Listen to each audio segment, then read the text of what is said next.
Welcome to Inside Games, the only game news show brave enough to throw just one last tomato at Battlefield 2042. Even though the game may have entered its redemption arc, there's still time to squeeze in one last shot for clickbait's sake. I mean, even Sony's getting in on the action by throwing Battlefield under the bus to make their case that Microsoft shouldn't be allowed to acquire Activision, and thus the blockbuster shooter franchise Call of Duty. That doesn't really make sense. Who cares? Because it's dramatic. It's been a while since console wars got companies slinging jabs like this. Jim Ryan and Phil Spencer at each other's throats right now. I love it. Which is why we need our staff internet catfight chronicler, Charlotte, to catch us up. So at this point, the pending acquisition of Activision Blizzard by Microsoft has been well covered. To sum it up briefly, Microsoft said earlier this year that they plan to acquire the video game giant for nearly $69 billion. This has followed a spree of purchases by Microsoft, notably their pickup of ZeniMax, which was finalized last year. But Sony has cried foul over the Activision Blizzard deal, saying that it would hurt sales of the PlayStation consoles. And they've specifically pointed at Call of Duty as a franchise that would irreparably harm their business should it become an Xbox exclusive. And that's, Sony's mostly claiming that about the next generation of consoles, right? Yeah, the idea is that when it comes time to buy a PlayStation 6, when surely the 5 will also still not be available, or whatever the hell Microsoft's naming wizards come up with for the next Xbox, that a ton of people would simply choose the console that has Call of Duty. But now Sony has started a new argument against the mega merger, saying that it's not fair that Call of Duty might become exclusive because Battlefield sucks.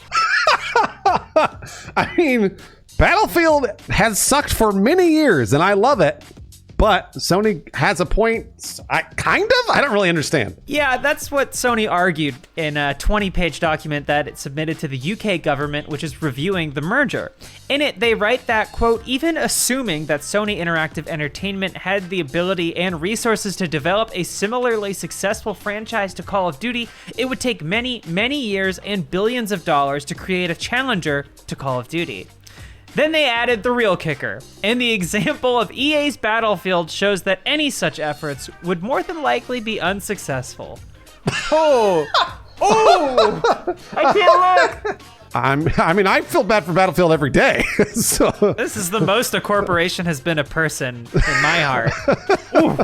Oh, God. Wow. It's no secret that recent Battlefield games have not done too well with critics or fans. Battlefield 5 got a disappointing 73 on Metacritic, but I'm told by the internet it's great.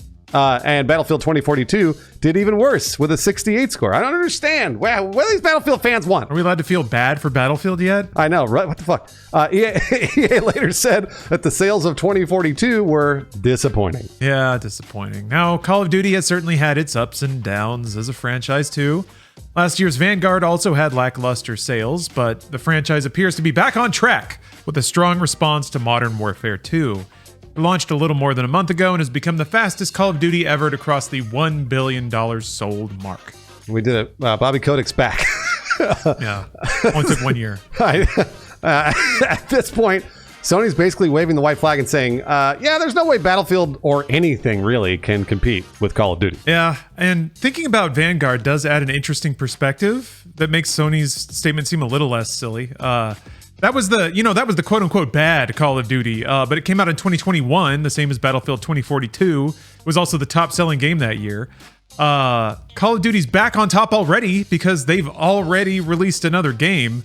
And DICE is still stuck patching the last one. Yeah, Call of Duty is somehow an annual franchise because war never changes. War never changes. Activision has published 42 Call of Duty games since the franchise launched in 2003. Electronic Arts, on the other hand, has shipped 17 Battlefield games by our count. From that perspective, it's a little bit easier to buy Sony's argument that it would take years and billions of dollars to compete with Call of Duty. You don't have to just compete with one game, you have to compete with an assembly line that can fire games out every year, and Microsoft is about to own that assembly line. That's why they spent the money for the assembly line. There's another side of this story too. Sony knows how expensive it can be to shove into established shooter genres because they tried it already. Both the Killzone and Resistance franchises were positioned to break off a little bit of that sci-fi shooter market that Halo dominated way back at that time. Yeah, that's how it started for Sony. How it ended is with the Killzone franchise website officially going dark in January 2021. Oh, rip. Suck. I thought Shadowfall was really good, but no one else did. So whatever. Since Sony's efforts didn't get a whole lot of traction, they pivoted to sad dads, and it's been nothing but Game Awards and cushy 30% PlayStation Store cuts ever since. Yeah, Sony's position ended up being awfully cozy. They found a market niche and still enjoyed the revenue cuts from all the business Call of Duty did on their platform. Now their cut of that revenue might disappear, and they haven't spent the last 10 years investing in a competitor, which sounds like their fault, it turns out. Yeah, they didn't invest in it because they just bought it. Well, yeah, Sony just bought Bungie. That just happened. That's right, they sure did. And it does take the wind out of Sony's sails a bit. It's possible that Call of Duty and Destiny are on completely different tiers business-wise, which would make Sony's claims a little less hypocritical. Destiny doesn't have a mobile version that's earned $1 billion like Call of Duty Mobile.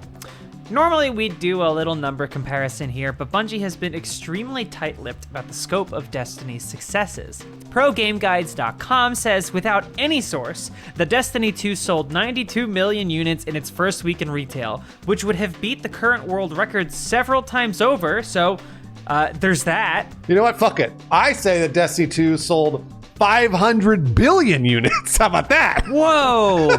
Dang! Oh, man. Well, I mean, maybe some more hard facts. NPD Group analyst Matt Piscatella dropped the biggest clue back in 2019, tweeting that Destiny is the #2 best-selling FPS franchise in US dollar sales, trailing only Call of Duty. So Sony, who already bought the #2 best-selling FPS franchise in US dollar sales, is saying they won't even be able to fairly do business if their competitor acquires the #1 best-selling franchise. What a bunch of fucking whiners. What a bunch of... They just bought the #2. So what are they upset about? Yeah, I don't understand. Whatever. Yeah, so I don't know. The biggest... Of course, this is all kind of political. Sony's doing all of this while the merger is still going through regulatory approval phases in a ton of countries. So they're just trying to kick up a lot of dirt and make it seem like that it's just not fair, just to slow things down or maybe even stop it entirely. A total of 16 governments worldwide have to sign off on the acquisition, and at this point, a vast majority haven't. Yeah, and it could hit a giant roadblock in 3 major markets: the United States, the European Union, and Britain. Recently, the UK has indicated that it's going to take a closer look at the deal.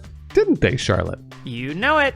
On September 1st, their antitrust authority, the Competition and Markets Authority, decided not to grant fast-track clearance to Microsoft's acquisition of Activision Blizzard, writing that there was a realistic prospect of a substantial lessening of competition in consoles, subscription services, and cloud gaming services. The CMA added, Microsoft already has a leading game console, Xbox, a leading cloud platform, Azure, and the leading PC operating system, Windows OS, all of which could be important to its success in cloud gaming. Sorcha O'Carroll, the CMA's senior director of mergers, said that, we are concerned that Microsoft could use its control over popular games like Call of Duty and World of Warcraft post-merger to harm rivals, including recent and future rivals in multi-game subscription services and cloud gaming. What that decision means is that there will now be a more in-depth investigation into the deal. On the bright side for Microsoft, while the UK is getting more suspicious, they did get a sign-off from another country.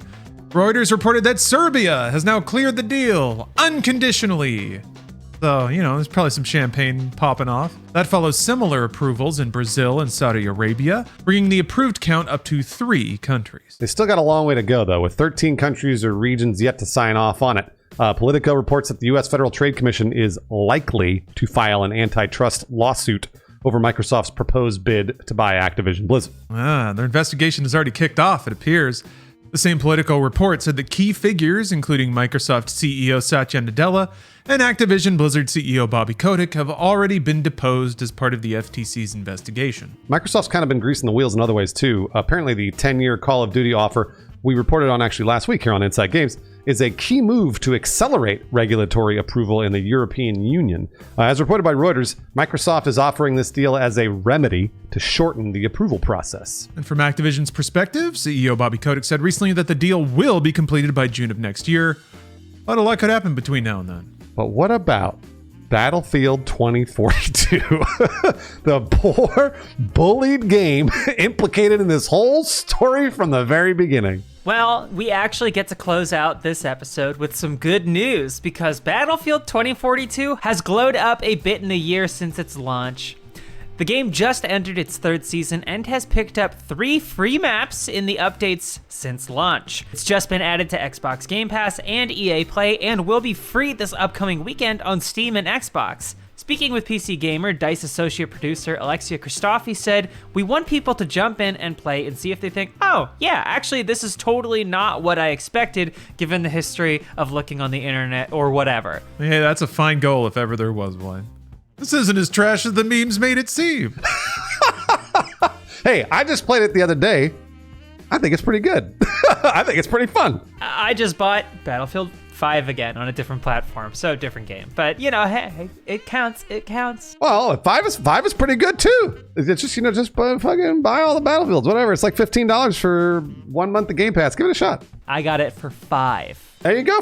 That's for Battlefield 5. For 2042, just get it on Game Pass, whatever. Give it a shot. Or throw it under the bus like Sony did. Hey, we've got some patrons that'd never throw us under the bus. Ever. Christian Morgan Anderson, Baron 5X, and Cody Jost. And I got some patrons that trust me so much, they let me take out a loan in their name, which is good because I already have. Brian Cosner, Tony Varela, and James Bowser, thank you for the new car.